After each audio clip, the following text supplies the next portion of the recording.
Monsieur le maire, Madame l'adjointe, Mesdames et Messieurs, Madame la directrice politique publique, petite enfance et parentalité de la CAF, Mesdames et Messieurs en vos grades et qualités, je suis très heureux d'être accueilli aujourd'hui par la municipalité et Monsieur le maire de Saint-Pierre, après le travail fantastique fait par Madame Bourges, que je remercie vraiment. Et donc, il faut que vous sachiez que la ville de Saint-Pierre a été la première à répondre à notre appel. Voilà. Et donc, ça, comme on dit, what oui. Bon, alors, on l'a fait. Aujourd'hui, nous allons passer toute la matinée ensemble et l'après-midi à discuter, une partie de l'après-midi à discuter des questions de compréhension et d'action parentalité. Bon.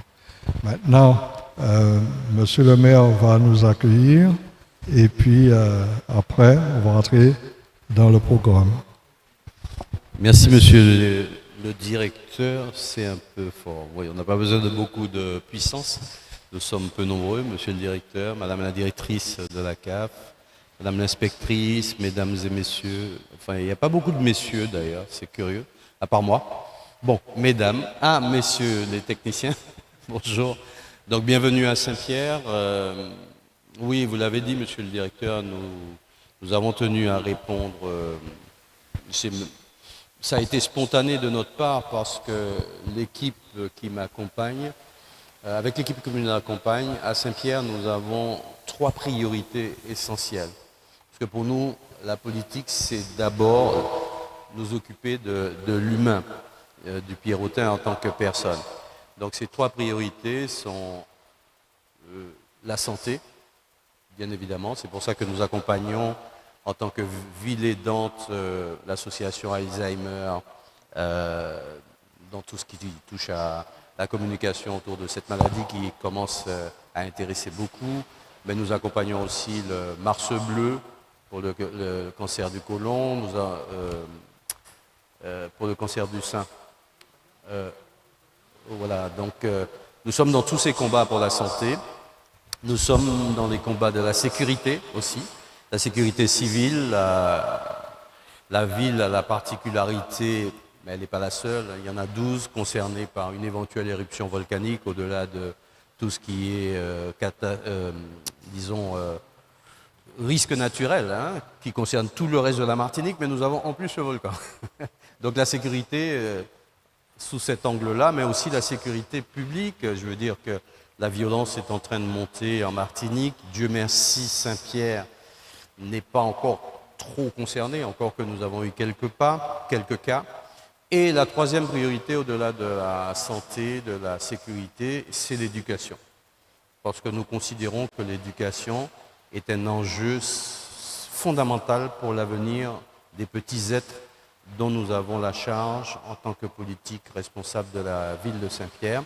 Madame l'inspectrice le sait, nous échangeons très régulièrement.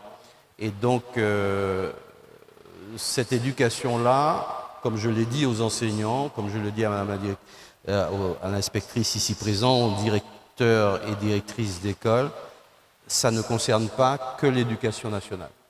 Je l'ai dit devant des parents. Pas plus tard qu'il y a quelques jours, nous étions ici dans cette salle pour leur parler de tout ce qui était périscolaire et autres. Je fais passer le message qu'il doit y avoir un continuum entre l'école et la maison. C'est ce qui se passait avant, c'était spontané, et maintenant, ça ne semble plus être le cas. L'école est considérée comme un lieu de prestation de services, d'éducation, alors que les parents, pour nous, ont un rôle fondamental et qu'ils doivent crédibiliser le travail des enseignants.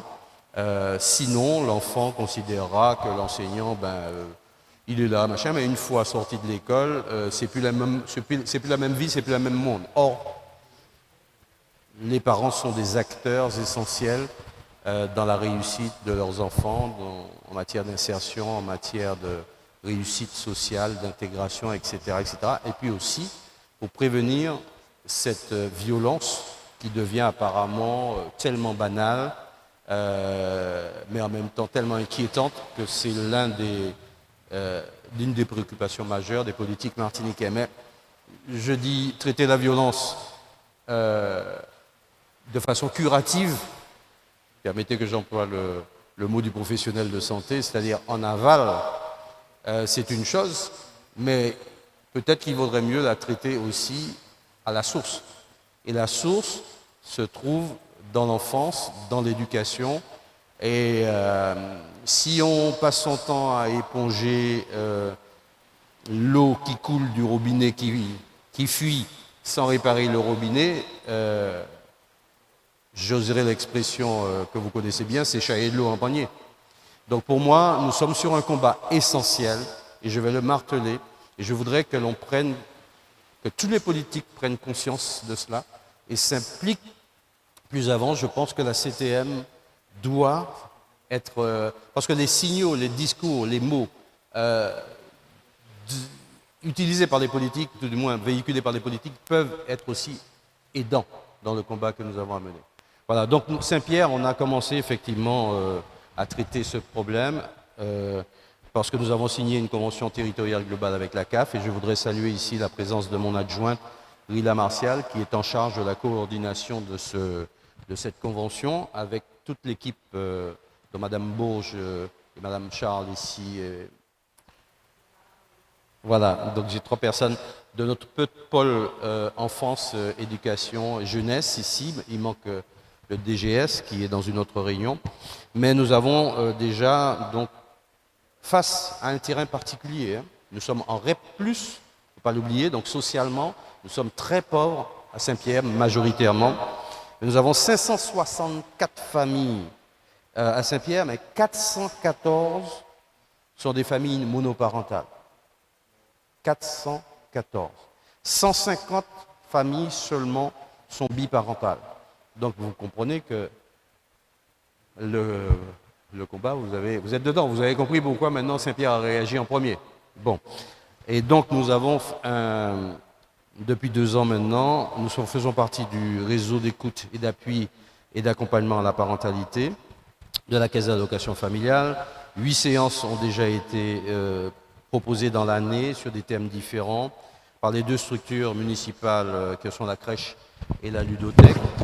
Nous avons mis en place un pôle enfance-jeunesse qui regroupe des services de la crèche, de la caisse des écoles, de la ludothèque et de coordination, et qui s'occupe de la coordination du projet éducatif qui englobe l'enfance, la jeunesse, la parentalité. Nous avons en ce moment un travail qui est mené pour l'ouverture prochaine du lieu accueil parents-enfants.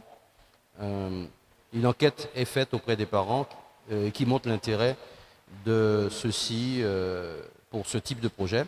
Et enfin, nous avons mis aussi en place nos plans mercredi et nos centres d'accueil loisirs sans hébergement. C'est tout récent, ça date de cette année, hein, du début de cette année, et ça répond à un besoin qui était là et qui nous permet là aussi d'accompagner l'encadrement de ces enfants. Disons, les parents ont beaucoup apprécié le lancement de ces plans mercredi. Voilà, donc c'est pour ça qu'aujourd'hui j'ai grand plaisir à vous accueillir, et je voudrais que vous considériez que Saint-Pierre va être ville aidante comme elle l'est pour le combat autour de l'Alzheimer. Nous serons ville aidante en matière de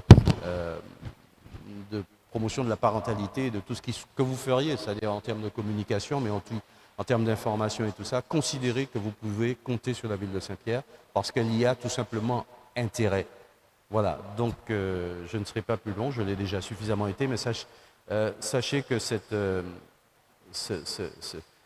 espèce d'ingrédient de la mayonnaise que constitue la santé, la sécurité et l'éducation dans notre politique, vraiment me tient à cœur à titre personnel. Madame l'inspectrice le sait. Voilà. Donc je vous remercie beaucoup de m'avoir écouté. Et puis Madame Rila Martial représentera la ville pour le reste de la journée.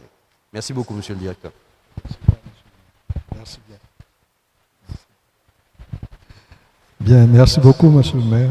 effectivement, on sent la densité et l'engagement de la commune de Saint-Pierre dans toutes ces politiques très intéressantes, santé, sécurité, éducation. Bon, ce sont des piliers essentiels du bien-être des citoyens, des familles, des enfants. Et donc, on est dans le cœur des problématiques auxquelles nous essayons d'apporter des éléments de solution. Bon. L'observatoire, j'ai entendu, que vous avez cité le REAP, le LAEP. Bon, je suis très heureux puisque, en fait, l'observatoire, les gens posent la question, l'observatoire ne se substitue pas, n'est-ce pas, Madame la Directrice, ne se substitue ni au REAP ni au LAEP. L'observatoire a l'ambition, puisque c'est une structure naissante, a l'ambition d'accompagner non seulement REAP, LAEP, mais aussi les villes, les institutions, éducation nationale, etc., dans la meilleure appréhension possible des problématiques parentalité en Martinique et réflexion sur les actions à mener dans ces politiques parentalité.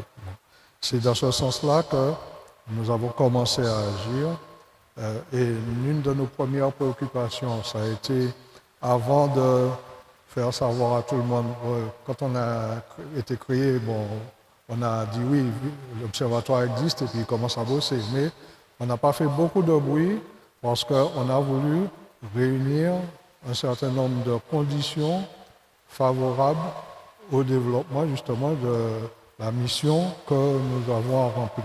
Bon. Et en fait, nous avons 6 missions qui nous ont été confiées. Une mission de veille, une mission de recensement, une mission d'accompagnement, une mission de communication, une mission de projection et une mission de production. Bon. Nous allons entrer au fur et à mesure de nos échanges dans le contenu de ces différentes missions-là. Vous avez à leur énoncer une vision de ce à quoi nous nous appelons. Mais en fait, cet observatoire, aujourd'hui, concrètement, vous présente une conférence qui sera donnée par M. Olivier Prévost. Olivier Prévost nous accompagne depuis déjà quelques années, quelques temps, et il est maître de conférence habilité à diriger des recherches de l'Université de Bordeaux, après être passé par d'autres structures universitaires. Et Olivier a cette caractéristique d'avoir une attention toute particulière sur les questions de parentalité.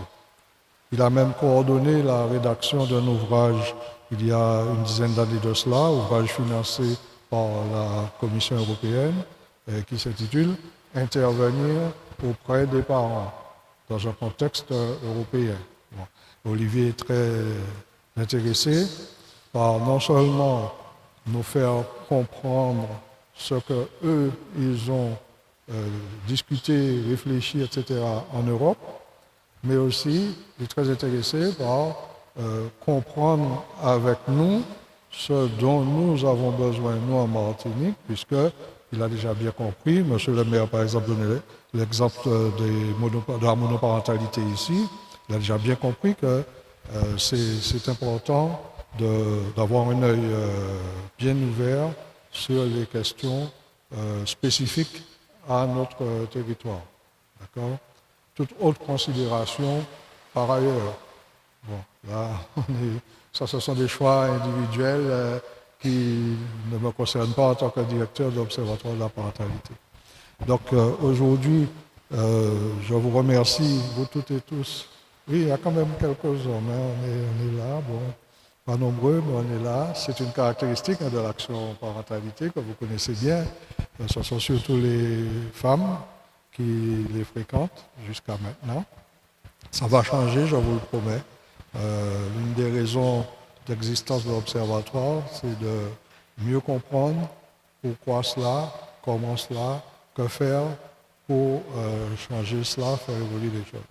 Lundi après-midi, nous avions une conférence très intéressante qui s'intitulait Père empêché, mère obligée, point d'interrogation, mythe et histoire. C'était Madame Nadine Lefaucher qui avait fait cette conférence et elle nous a expliqué comment la femme automitant s'est introduite dans la vision de l'action parentale et de l'action sociale en Martinique, avec des nuances qu'il faut apporter à cette vision. Bon. Et donc, c'est très intéressant justement de se poser de bonnes questions autour de problématiques essentielles. D'accord ? Donc, je ne serai pas plus long. Je vous remercie à nouveau. Et si la technique le veut bien, on va donner la parole à Olivier Prévost,